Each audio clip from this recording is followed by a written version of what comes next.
For 15 years, there was a room in our house that stayed locked. It was a silent, unacknowledged space, a void in the geography of our family home. No one ever talked about it. No one ever questioned why it was sealed shut. It belonged to my older sister. She died when I was 7 years old. At least that's what I was always told. Her memory was like a ghost, a story whispered in hushed tones, a photograph on the mantelpiece that gathered dust. We didn't mourn her openly. We simply lived around the silence she left behind. Life went on as it always does.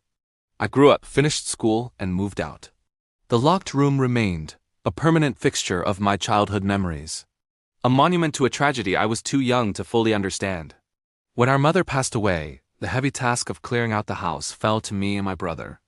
It was a home filled with decades of memories, both good and bad, and every corner held a story. As we sorted through boxes and decided what to keep and what to let go, the presence of that locked door loomed larger than ever. It was the one part of the house, the one part of our history, that remained a complete mystery. One afternoon, while cleaning the kitchen, I saw it. The key. It was still hanging on a small nail behind the old grandfather clock, exactly where it had been for 15 years. A simple, rusted, old-fashioned key. Seeing it sent a shiver down my spine.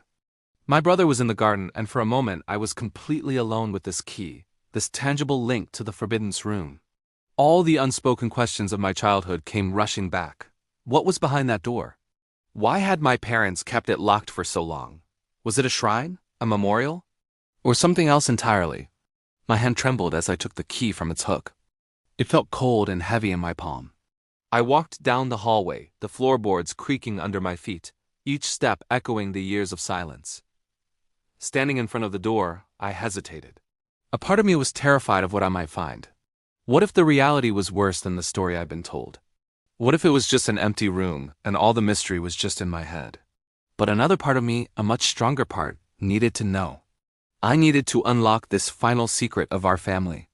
I put the key in the lock. It was stiff, and I had to jiggle it a little, but then I heard a click.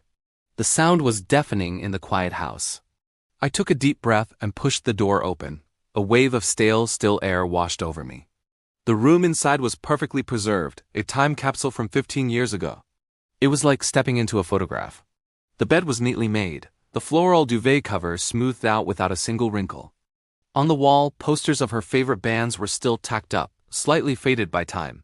Her school uniforms hung in the open closet, crisp and clean, as if they were just waiting for her to put them on for school the next day. It was eerie. It wasn't a room that had been abandoned in a hurry. It was a room that had been carefully, lovingly maintained. Books were arranged neatly on the shelves, spines perfectly aligned. A small collection of stuffed animals sat on a chair in the corner, their button eyes staring blankly into the space. It was all so normal, and that's what made it so unsettling. This wasn't the room of someone who had died suddenly. This was the room of someone who was expected to return. My eyes scanned the space, trying to make sense of it all. Then I saw it. On the small wooden desk by the window, there was a journal. It was a simple, leather-bound book, the kind a teenage girl would use to write down her secrets. With a strange mix of dread and anticipation, I walked over to the desk and picked it up. My fingers traced the worn cover before I opened it. The first page was filled with elegant, looping handwriting. My sister's handwriting. I had only seen it on old birthday cards, but I recognized it instantly. The words on the page made my heart stop. It read, "If you're reading this, it means I didn't die." I left. My hands started to shake so violently that I had to sit down on the edge of the bed. I read the words again and again, trying to process them. I didn't die, I left. The sentence echoed in my mind, shattering the foundation of everything I thought I knew about my family, about my sister. She wasn't dead.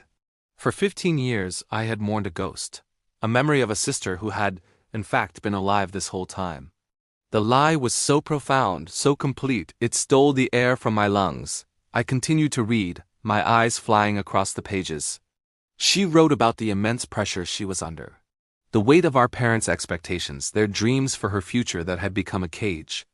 She wrote about her fear of disappointing them, of not being the perfect daughter they wanted her to be. She felt suffocated, trapped in a life that wasn't her own. She wrote about panic attacks in the middle of the night, about staring at her reflection and not recognizing the person looking back. She wasn't unhappy. She was disappearing. Her plan was meticulous. She saved money from her part-time job. She researched bus routes to cities she'd only seen in movies.